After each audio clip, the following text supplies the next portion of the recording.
Assalamualaikum warahmatullahi wabarakatuh. Kita bertemu kembali pada belajar OSN Fisika.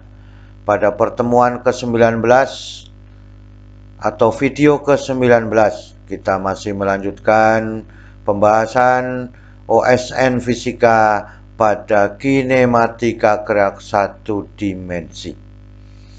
Semoga kita selalu diberikan kekuatan dan kesehatan dan juga keluarga kita, sehingga kita dapat melakukan kegiatan sehari-hari seperti biasanya.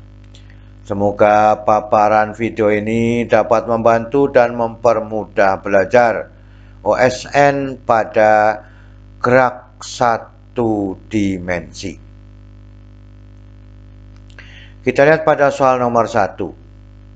Sebuah perahu motor bergerak dari hulu, bertemu rakit mengapung ke hilir arus sungai. 45 menit kemudian atau pada T1, perahu berhenti di tepi sungai selama T2 1 jam. Jadi 45 menit itu kemudian itu dia berhenti setelah bertemu dengan rakitnya, berhenti di tepi sungai selama 1 jam. Jadi waktunya T2 berhenti selama 1 jam. Kemudian perahu bergerak ke hilir menyusul perahu rakit, perahu rakit dalam waktu 1 jam. Disebut T3. Kecepatan perahu relatif terhadap sungai selalu konstan, baik yang searah ataupun yang berlawanan, kan itu. Sama dengan V2-nya 10 km per jam, Maka dengan demikian tentukan kecepatan arus sungai, disebut dengan V1. Anggap kecepatan sungai adalah konstan, Maka dengan demikian kita bahas, T1 pada waktu 45 menit, perahu bertemu rakit arah ke hilir. Berarti perahunya ke hulu, rakitnya ke hilir, Maka demikian berpapasan dengan cara berlawanan. Kemudian T2, 1 jam perahu berhenti di tepi sungai, Kemudian T3, 1 jam kemudian perahu bergerak ke hilir. Berarti sama-sama searah dengan rakit dan menyusul rakitnya. Berarti V-nya searah dengan V1, Yang ini berlawanan dengan V1, Maka dengan demikian V2 adalah kecepatan perahu relatif terhadap sungai, Maka dengan demikian 10 km per jam. Jadi kalau perahunya ke kiri, arusnya V1-nya ke kanan, Maka dengan demikian V2-nya konstan baik berlawanan ataupun searah. Maka dengan demikian V1 adalah kecepatan arus sungai, disebut V1 sama dengan berapa. Maka dengan demikian jarak yang ditempuh oleh rakit, ingat, berarti dia ke hilir semua, rakitnya ke hilir, searah dengan sungai. Maka dengan demikian T1 ditambah T2 ditambah dengan T3, walaupun yang istirahat adalah perahunya, tetapi rakitnya kan berjalan terus. Maka T1 ditambah T2 ditambah T3. Maka dengan demikian V2-nya searah dengan sungai, searah atau berlawanan, kecepatannya bertambah. Maka yang ditempuh rakit itu sama dengan menggunakan kecepatan ini, Maka V2 sama dengan S sama dengan V2 dikalikan T1 ditambah T2 ditambah T3. Sesuai dengan yang dilakukan perahu tadi, pada rakitnya. Maka dengan demikian 10 dikalikan 3/4. 45 menit 3/4 jam. Kan itu. Ditambah 1 ditambah 1. Maka dengan demikian ketemunya adalah 110/4 dalam satuan kilometer. Paham ya? Yang diambil jaraknya oleh rakit itu adalah sama saja perahu pada waktu ke hulu sampai ke hilir, kan itu. ya, maka ketemunya adalah T1 ditambah dengan T2. Rakit disusul perahu, maka dengan demikian S2 ya sama dengan V2 ditambah dengan V1 dikalikan dengan T3. Ini menyusul, perahunya menyusul rakit searah dengan arus sungai, maka perahunya semakin cepat, maka V2 ditambah dengan V1. Yang dicari V1, maka dengan demikian S2 nya sama dengan 10 ditambah V1, T3 adalah 1 jam, maka ya S2 sama dengan ya 10 ditambah dengan V1 kan itu. Itu yang diinginkan. Kemudian pada waktu perahu bertemu dengan rakit pada waktu 45 menit ya baru istirahat. Berarti ada jarak yang dilakukan di situ. Perahu pada waktu ke hilir, dari hilir ke hulu ya bertemu dengan rakit, maka S1-nya ini ya adalah siapa? V2 dikurangi dengan V1. Berarti perahu berlawanan dengan arus sungai. Maka V2 dikurangi dengan V1 melambat pada waktu berapa? 45 menit atau 3/4 jam. Paham ya itu? Pada waktu dia bertemu dengan rakit ya 45 menit baru dia istirahat. Maka ada perlambatan kecepatannya melambat dari V2 dikurangi dengan V1 karena berlawanan dengan arus sungai. Sehingga S1-nya sama dengan ya 10 dikurangi V1 dikalikan dengan 3/4 jam. Maka dengan demikian 30/4 ini dikalikan 30/4 dikurangi 3/4 V1.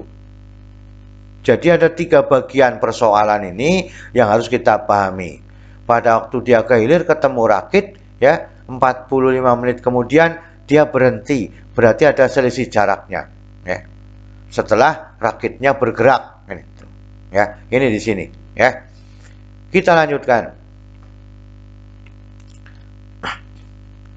Jadi S-nya sama dengan 110 dibagi 4 km, S2-nya adalah ya 10 ditambah V1, S1-nya pada waktu bertemu dengan rakit adalah 30/4 dikurangi 3/4 V1.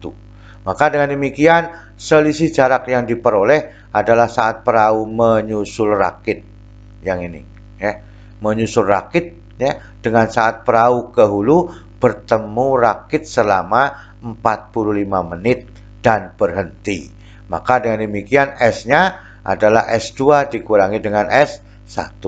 Sehingga persamaannya menjadi S sama dengan ya 10 ditambah dengan V1 dikurangi 30/4 dikurangi 3/4 V1. Maka ini menjadi positif kan itu. Maka dengan demikian ya jarak yang ditempuh rakit sama dengan selisih jarak yang ditempuh oleh rakit dan perahu. Yang ini 110/4 km sama dengan ini. Ya. Maka sama dengan V10 ditambah V1 dikurangi 30/4 ya dikalikan dikurangi dikalikan 30/4 dikurangi 3/4 V1 sama dengan 110 dibagi dengan 4. Maka dengan demikian ya ini negatif, ini menjadi positif. Maka dengan demikian hasilnya ya dibuat per 4 semua. Maka 10/4 ditambah 7/4 V1 sama dengan 110/4 itu. Maka dengan demikian sama saja ini dibagi dengan 4 semua. Sehingga 10 ditambah 7 V1 sama dengan 110 kan itu. Sehingga ini dikurangi menjadi 100/7 km per jam. Ini adalah kecepatan arus sungainya. Maka sama saja 14,28 km per jam. Inilah yang diinginkan pada soal nomor 1. Paham ya? Itu dipahami satu persatu. Yang pertama, yang kedua, kemudian selisihnya. Ya. Kita lihat pada soal nomor 2. seorang pelari mulai berlari dari keadaan diam menempuh jarak totalnya D. Dari diam sampai terakhir adalah D jaraknya. Dalam waktu total T dengan mengikuti cara sebagai berikut. Dari X sama dengan 0 mencapai setengah D, percepatannya konstan. Ini fase pertama ya. Dari titik itu sampai akhir kecepatannya konstan. Tentukan kecepatan pelari dalam besaran D dan T ya.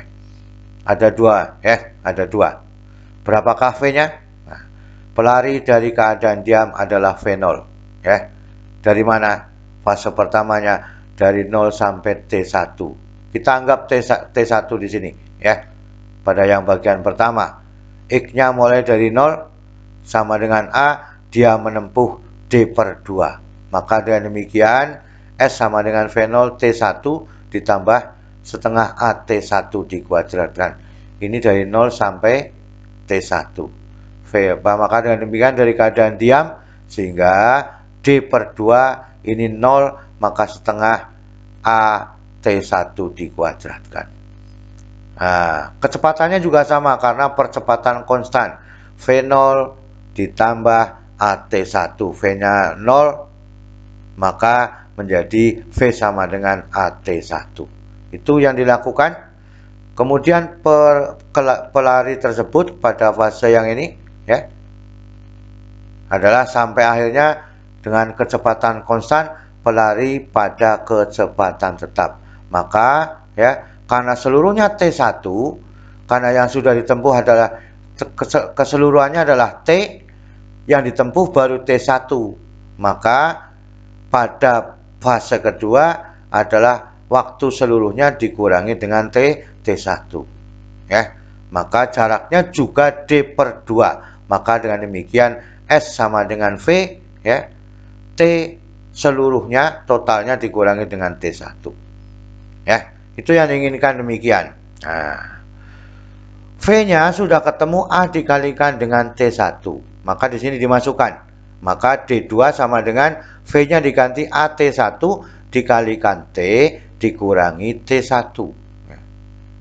Ini juga D per 2, di sini juga D per 2. Maka dengan demikian ya dimasukkan ya. Maka D per 2 sama dengan AT1 dikalikan T, kemudian dikurangi AT1 dikuadratkan.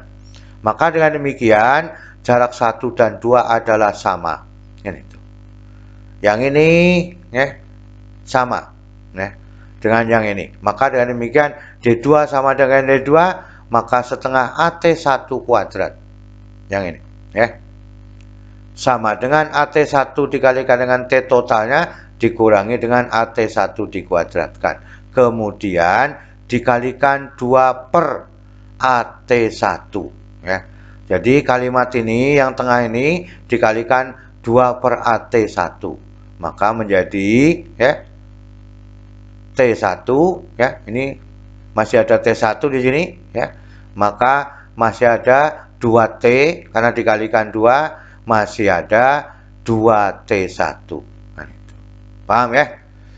2 setengah kali 2 1. AT kuadrat dibagi AT1 masih ada T1.